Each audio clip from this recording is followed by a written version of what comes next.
Hirap ng buhay ngayon, kailangan tuloy lang ang ating buhay. Patuloy-tuloy tayo sa ating hanap buhay. Maliit man to o malaki. Yun ang pinakasarap doon. Andito na nga yung kabuuan ng aking paninda at yung iba naman medyo nauubos-ubos na. Kaya kung sino man may nais, maaari kayong makipag-ugnayan kay Mr. Peps. Ito'y matatagpuan lamang dito sa Ampid 1, San Mateo, Rizal. Ito yung mga masarap ng isda tulad nga nito, isang talakitok.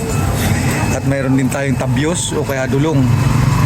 Pugita, pusit, alimasag, hasa-hasa, ipon.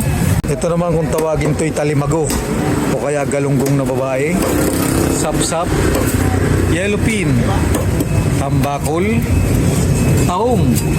Nandito rin yung dilis, ito'y napakasarap kilawin. Hindi mawawala dyan yung lato.